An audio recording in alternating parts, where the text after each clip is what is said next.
Hey, we're back once again. Yeah. I'm sober. Yeah. Last night was something else, man. I got pretty loaded. I just walked off the show. You did, yeah. I said, fuck it. I'm gonna make some tacos. Make some tacos. I got up, walked up, made some tacos, brought Jenny back some tacos. Con saw me make the tacos. He was laughing. Watching you eat tacos. And well, then it's made some tacos for myself. I would normally not eat on the screen because I think it's gross, but but I was pretty drunk and made the tacos for myself. Also. I didn't come back. She had to go get me. She's like, "You're not coming back?" And I was like, "No." That shit happens. We're so silly. Shit happens. I got bored with the show. So well, thanks. It was nice. over. It was over anyway. It was over anyway. From what I remember, show was over. From what you remember, and I said, "Yeah." And somebody said, "Go check on Pookie." I said, "Yeah, good idea. Check on Pookie, and I'm gonna get something to eat." And I walked off, and I already had tacos prepped, so it was only like a couple minutes to do up the meat and then do the tortilla. Heat up the tortillas and just made them. Yeah. I kind of remember that. I remember they were good. You were sitting there eating, then you just kept talking, and then you had I went and looked at it. It was all right. But you kind of forgot that the show was on. You're just kind of, oh, he'll be back. I guess he's not coming back. You're reading what people are saying, but you're not reading. You're not saying out loud what it was they said to you. That's all right. I'm just kind of like, I guess I used to worry about it, and like sometimes I'd wake up in the middle of the night going, oh shit, I didn't remember like if I finished the topic or whatever. And I did wake up in the middle of the night because I had to pee, and also because Pookie jumped on my chest like she does, going, hey, just checking on you. Are you awake yet? Are you awake? Yes, you are. Yeah. Okay. And then, but I woke up and I was like, nah, fuck it. I'm sure it's fine. Whatever. You're in there talking. Everybody thinks it's funny when you get that hammered anyway. I thought it was funny. Yeah. I thought it was pretty funny too. Yeah, I've been listening to this new band. He just showed me this, you guys. Yeah, you guys might like it. It's taking me back to my teenage years, man. It's fucking old classic metal, but it's new. It's a new band. It's called Eternal Champion. It's good. It sounds kind of like a cross between Iron Maiden, Manowar, and Ozzy Osbourne. I thought it sounded a little Ozzy. Sound like Ozzy like singing. Black Sabbath. A little bit. Kind of like Black Sabbath and Ozzy. But every song is about some heroic motherfucker like that. And he's a barbarian. He's a fighter pilot. He's a fucking dude in a war. He's just whatever he has to be at the moment in each song, and that's why he's the eternal champion. He's a champion for all time across the multiverse. Yeah. He's even an alien. It's the same motherfucker, but he's a different character in every song. And as soon as it was explained to me that way, I immediately knew. I said, okay, all right, I accept that. Well, like I said, I admire their commitment to their thematic kind of overarching theme there. Because you could kind of say that about Iron Maiden, that it was all about the same dude. Every song was the same guy, just in a different setting. He's just doing different shit. He's just playing a different character. Yeah. Yeah. Well, you know. So I was like, oh, okay, yeah, that's it right there. But yeah, check it out. If you're into, and the genre is called epic metal. Sure. And which that's the first time I heard of that. But I was like, oh, of course, I know exactly what you're talking about. I put that shit on. It was fucking epic. It's fucking epic. You're like, yep. That's epic. Truth in advertising. That's epic. All right. Epic fucking metal. Eternal Champion. Yeah. I love the cover of that album that you showed me. It's like real low budget barbarian. Fucking... very Frank Frazetta looking kind of. Yeah, it's like a knockoff. Like a knockoff of Frank. Yeah, Frank Frazetta done with fucking colored pencil. Sure. That's what it looks like to me. Yeah. Kind of actually looks like the fucking cover artwork from a D&D module from back in the 70s. It does. That's what it reminds me of. That's what it looked like. Thank you. Yeah. Yeah. All right. So we're doing a movie review today. This is a movie that we watched a couple nights ago. It just came up on Shudder. It's a Shudder original. And this is a South Korean movie called Lingering. Now, I think that the original title was Hotel Lake, which actually makes a little bit more sense than Lingering does. But whatever. They just changed it. This is the Korean Shining. It is very Shining-esque. Yeah. And I'm not really sure... Is it only just like The Shining because it's set in like an abandoned hotel and there's a room that's kind of cursed, or it just has a very Kubrickian kind of, except it's much warmer. It's not like... It was, imagine if The Shining was Korean and it was a giallo flick. Sort of, yeah. It had kind of a color palette from it kind of had a 90s color palette. Almost. It was a beautiful looking movie. I mean, like the framing and stuff like that. And I think the person that directed it, who I think their name is Kim Yoon-in, this might be their first movie. So not a bad job, gotta say. Like I said, the cinematography is really nice and shit like that. So basically what the story is that there's this girl named Yumi, and she's like in her 20s, I guess, looks like. And I guess her mom dies, and she has this little bitty sister. It's either her sister or her half sister. I don't remember. But she's like way, way younger. She's only like 6 or 7. So she basically has to take responsibility for this little girl.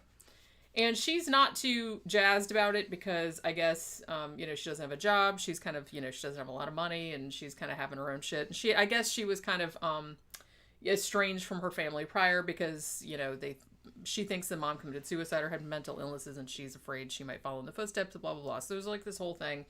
So what she does is she takes this little girl, she picks her up from the orphanage, and like the lady at the orphanage, I love how fucking blunt the lady was basically like, this kid's defective. I don't know if that's the word she used, but she said something to that effect. I was like, wow, that's nice.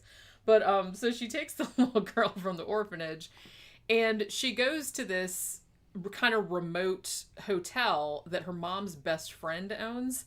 And it's not abandoned, but it's off season. So it's like there's nobody there. It's like the woman that owns it is there, and there's like one maid, but that's about it. And like a couple people like come in and out. And just like in The Shining, there's like a haunted room. In this case, it's 405. And ghostly things, ghostly hijinks ensue. And also there's kind of a mystery with what really happened to, like, who this ghost is, what really happened to the girl's mom in this hotel, and various other things. So, like I said, this is... It does have a lot of homages to The Shining. Like, a lot of the shots are... You can tell they were kind of referencing that. And just these long, hotel hallways with, like, the little girl and, like, the creepy room and everything like that. It's not exactly like it, but you can tell that they're kind of, like, homaging it. Like I said, the cinematography is really beautiful. The framing of the shots is really beautiful. Like, I really, really like the set design. The production design is really, really good. I will say that very early on, and I'm not going to spoil it if you haven't seen it, but very early on, there was a really good, I don't want to call it a jump scare necessarily, because it wasn't like a, hey, big ghost in your face type of thing. It was just like and it was really quick. It was like a second, but it was like just this great, like this shocking, unexpected imagery.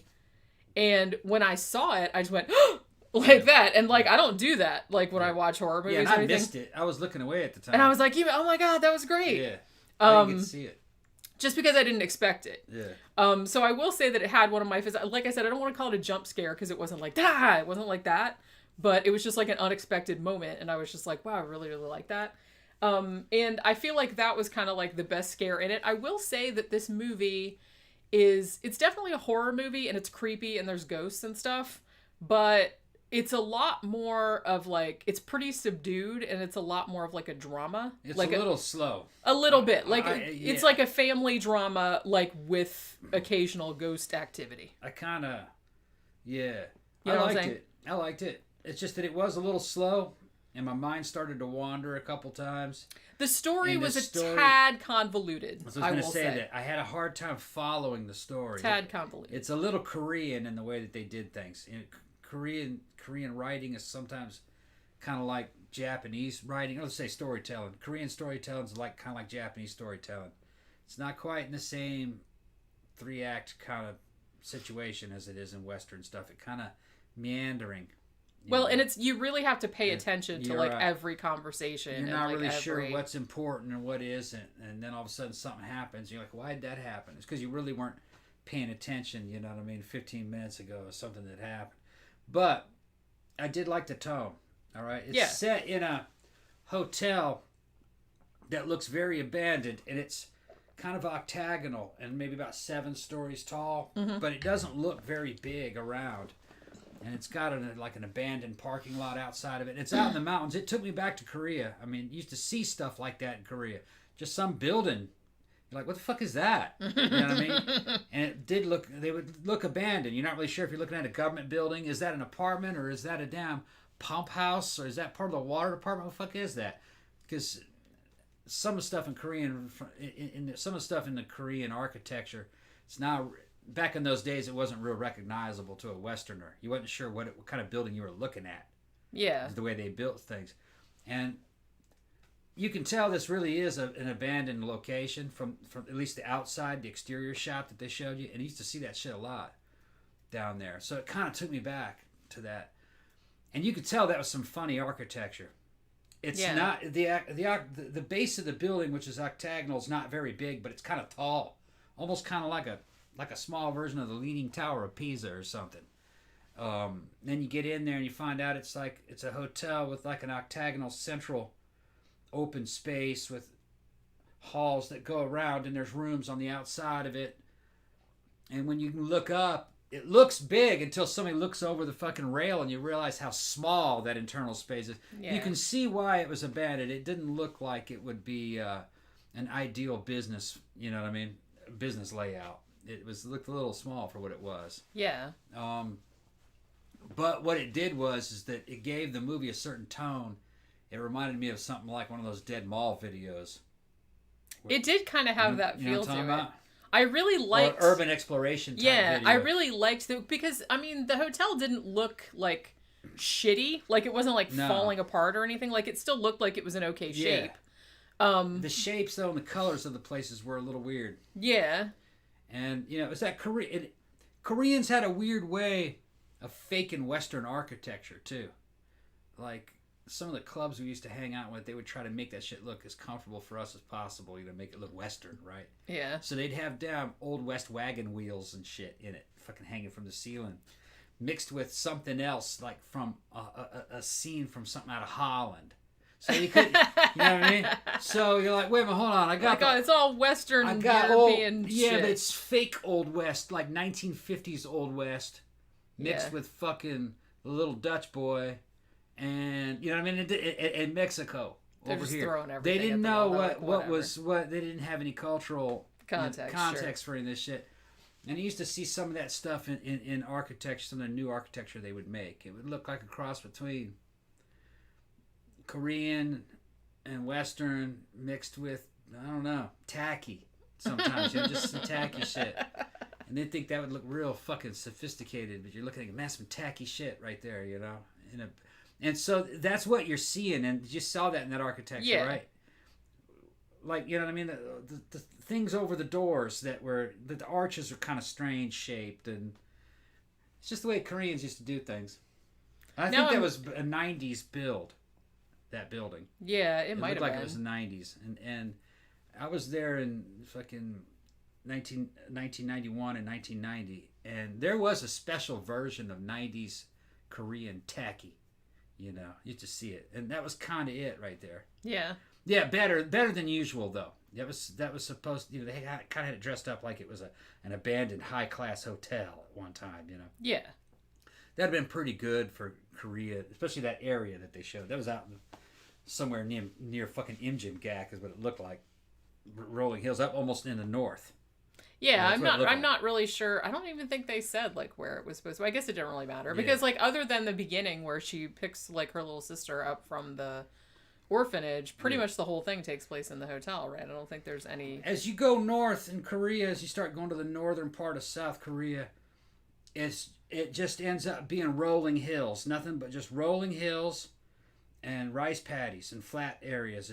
You know what I mean? In between the rolling hills, and the further north you go, the more jagged and the steeper those hills get. That's usually how it goes. Yeah. So that was around somewhere like around Camp. That was north of Camp Casey. That's what it looked like terrain wise, north of Camp Casey. Yeah. Yeah.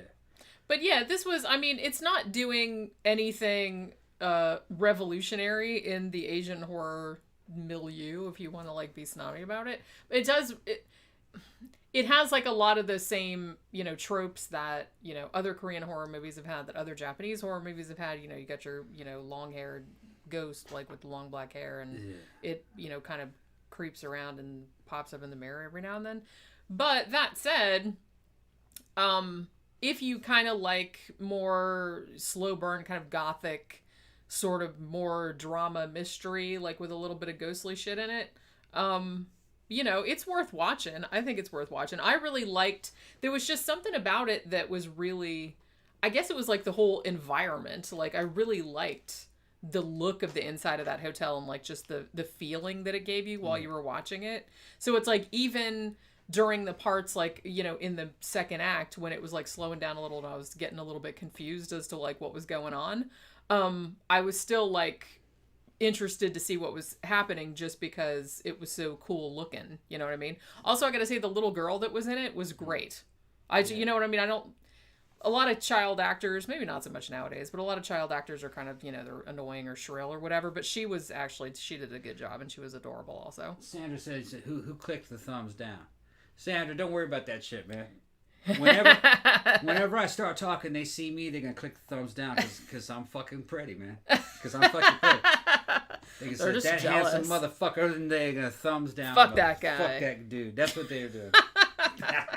Fuck that guy. Maybe so. Yeah, it ain't easy being pretty. I wouldn't know. It's okay. She said Jenny's handsome. Yeah, I'm handsome. Jenny's handsome. How do we get off on these fucking... Just making shit up. Oh my god, it's like fucking... It's our job. I guess so. Yeah, it is now. It's our job. Yeah. Oh my god, we have pizza and I'm just like, oh, thank you, Mango. Thank you. For those who remember last night, so not me. Thanks, man. This is for Burt Reynolds and the Cannonball Run. Fucking right. I remember we talked about Burt Reynolds last night. Yeah, so he complained that you guys, I like what you guys do, but there's too many guys go off topic. Oh yeah, I saw that earlier. I said, man, we used to keep this show to a tight 1 hour time limit. But people liked it better when we relaxed the time limit up. I feel like, people. So our regulars like it when we just. And it's weird. We stick to the topic, but we're gonna. Well, I mean, most of the time, but yeah. We're gonna give you some sidetrack shit, man. We get sidetracked on something, and then we go back. You could learn all kinds of interesting things. Yeah. You could be watching a show about some completely unrelated topic, and then bam, there's a recipe for meatloaf. Well, most people, they got headphones on. They're trying to get some sleep, or they're driving a truck, or they're at work. You know what I mean? They're trying to kill 3 hours. I know the deal. I do the same thing. Shit. When I'm working in here and just want something to like zone out to in the background, I'll put on like some of those channels that have like 3 or 4 hours of like just people reading scary stories from Reddit or something like that. I found one the other day that does like 10-hour ones. I like urban exploration and like dead mall videos and retail archaeology, all that kind of stuff.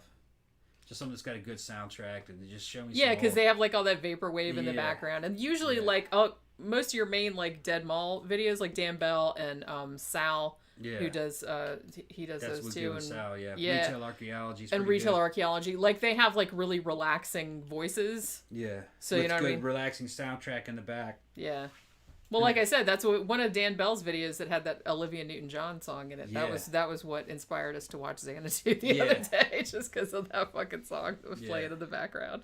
Because it makes him sound all distant, like it was really in a mall. Yeah, and I like seeing those old buildings. You know what I mean? Those old mall interiors and fucking retail interiors, and they're just all vacant and abandoned. And it's like you're seeing something that was like a part of you growing up. You're like, you never would have imagined that something like that would go away. And they're just showing you, this shit's old now and it's going away. Like standing next to the Grand Canyon or something. Yeah. You know what I mean? Like, everything comes to an end. So I like it. It's kind of like a weird... Well, they're kind of spooky, which I like about them. Yeah. Although the weird thing about it is that Dan Bell, he also does videos where he goes to like straight up like abandoned like creepy ass places, like fucking old hotels that have like crackheads squatting and stuff. Trying to see if there's ghosts in them and stuff. Trying to see if there's ghosts in him. He's so cute. Like he's trying to like fucking. He's like, what the fuck was that? Well, he's like pretending he heard ghosts and whatnot. But weirdly, I don't find those as creepy as the dead mall ones. Yeah. That doesn't make any sense. What one that gets me is like he'll sneak video of the dead mall on the inside, and it looks fucking perfect, but it's like most of the spaces, the retail spaces, are fucking empty, and you'll see these old people doing the walks around the mall walkers is what you call it. And he'll fucking record the mall walkers, and it's fucking creepy because you got a dying mall and a bunch of old people walking around in them, and fucking Dad's fucking with them about. Yeah, he's walking off to his bright future. And you're like, dude, that dude's in his fucking late 70s, and you're saying he's got a bright future and shit. Fucking, maybe I think they're dying just like that damn mall. Maybe I think the dead mall videos are creepier because when you go, like if you do urban exploration, you go to a place which is like abandoned or has been abandoned for a long time, and it's just like, you know, fallen to shit, and it looks like there's fucking mold growing on everything. Yeah. Like you expect that to be empty, but I think like dead malls, because a lot of them look like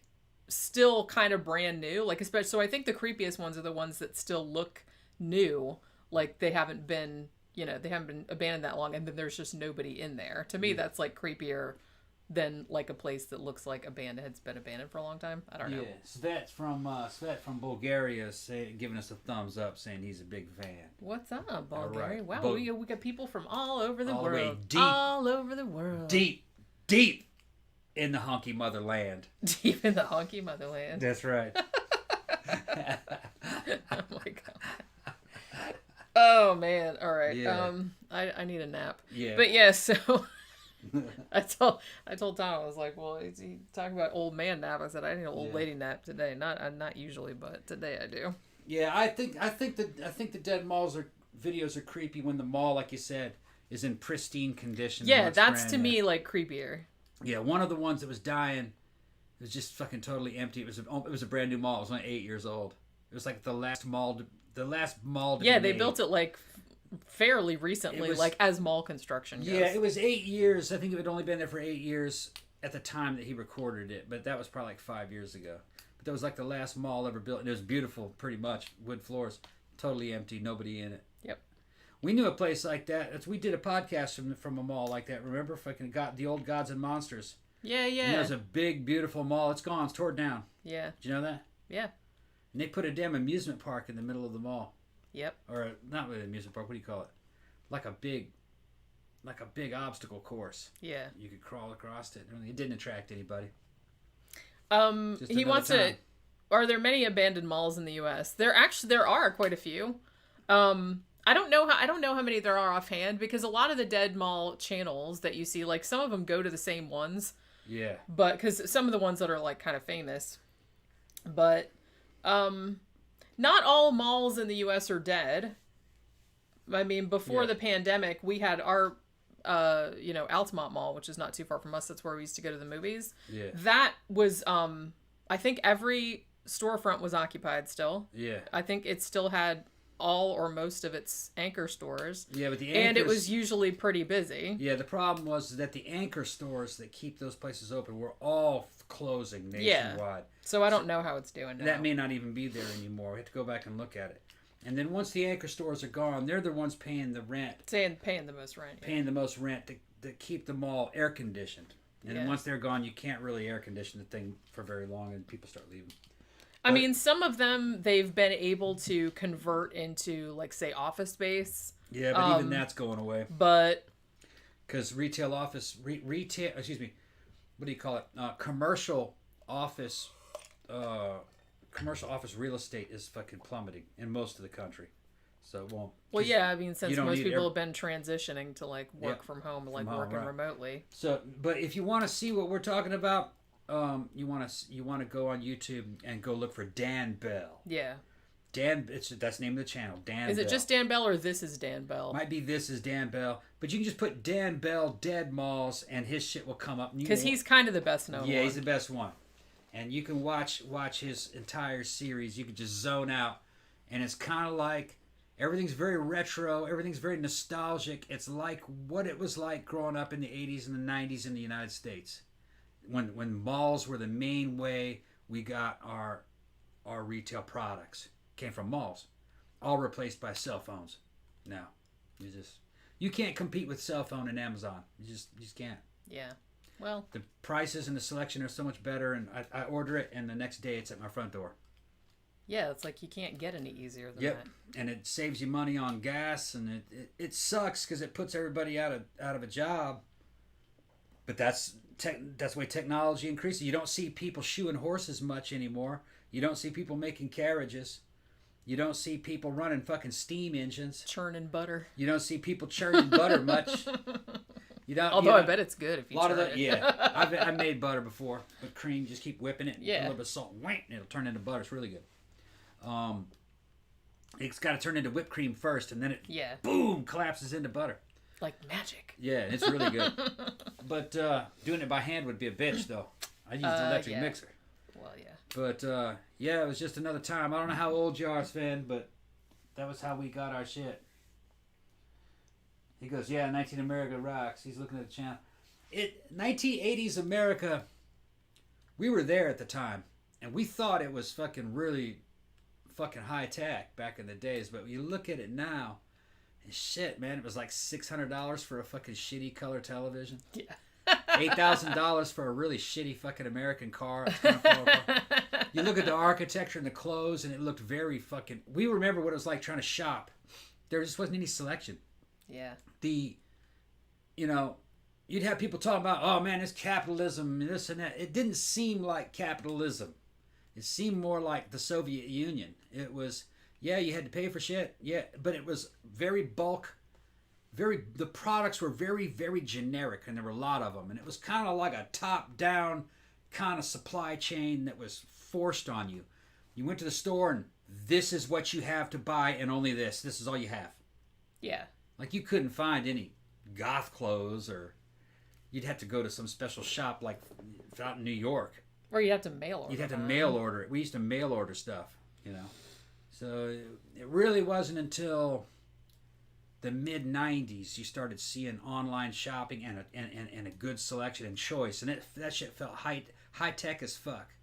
First time I bought something over online, I felt like I was in the Running Man from Arnold Schwarzenegger, man, when he bought that damn airline ticket over web TV. Mm-hmm. What it was like. I had a web TV. It was blowing my fucking mind. I was shopping at Hot Topic over the television. It was a fucking trip. And other people couldn't grasp what I was doing. I was like, that works? And I said, yeah, it works. And I did it with an ATM card, which was kind of like a new thing. We called it a bank card. Yeah. Back in those days. And you couldn't use it at a store. You could only use it at an ATM to get cash. And then you used cash to buy stuff in the store. Yeah, I remember not being able to use. You couldn't use it at the store. You could use credit cards. You could use credit card. That was it.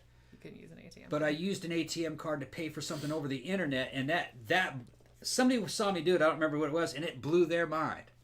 You're like, what? Is it? Yeah, I bought it online with my fucking bank card. Oh my god! Like, it's like the fucking Jetsons all up in here. Wow, that's some fucking heavy duty shit, man. It's really weird, I guess. I guess because it just happened. I mean, everything happened like naturally and organically, so it wasn't really. Yeah.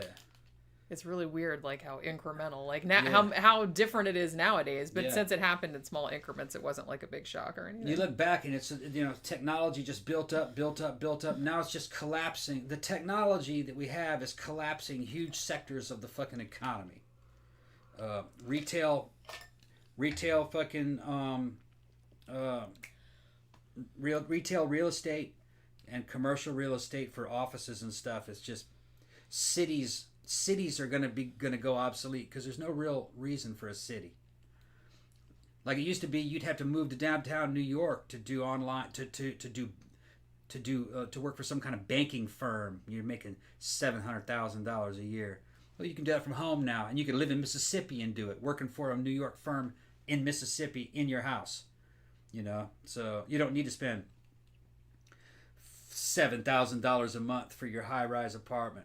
You know what I mean? Fucking, you could be somewhere in Laurel, Mississippi, paying $400 a month for a fucking mansion and have 5 cars and a private helicopter because you'd be able to afford a private helicopter.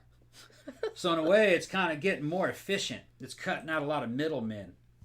But the problem was a lot of those middlemen were part of the economy. But you know what? Fuck them. A lot of those middlemen were in banking and pharmaceuticals, and they didn't really do anything.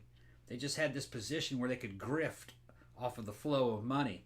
They themselves weren't anything important, and they're losing their shit. I'm kind of glad about it. I'm happy. Because they were stealing, basically. They didn't really have a purpose. They were people always saying, you know, these people at the bottom of society, these poor people are like parasites. No, there are more parasites up at the top. Well, yeah. A lot more parasites at the top. I can't afford to be a parasite. Especially our political class. They're just fucking parasites. A lot of them don't have real jobs.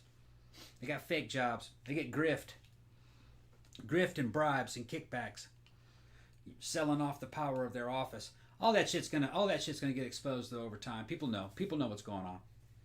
Yeah. People know what's going on now. And a lot of what they're doing is legal. It's just that they're going to be cut out of the chain by technology eventually. That's what I think will do it. You know what I mean? Because what they're doing is not illegal technically. Well, some of it is, but a lot of it isn't illegal. But technology will catch up with them. Yeah. Yeah. Okay, so like I said, I need a nap. Go ahead. So if you have Shudder and you're into Asian horror, and anything I said about this movie lingering sounded great. Like I said, it's not fantastic, but it's worth watching. You know what I mean? I thought it was like a pretty decent movie. Nice to look at. Had a couple nice sort of jump scares in it that I thought were pretty cool. Good acting. So, you know, your mileage may vary. So whatever. Yeah. All right, so we'll be back tomorrow doing another movie review. I got a couple lined up that I will probably watch on Hulu this evening, and then we'll talk about them tomorrow. So we'll see you guys tomorrow. Thanks for dropping by. Bye.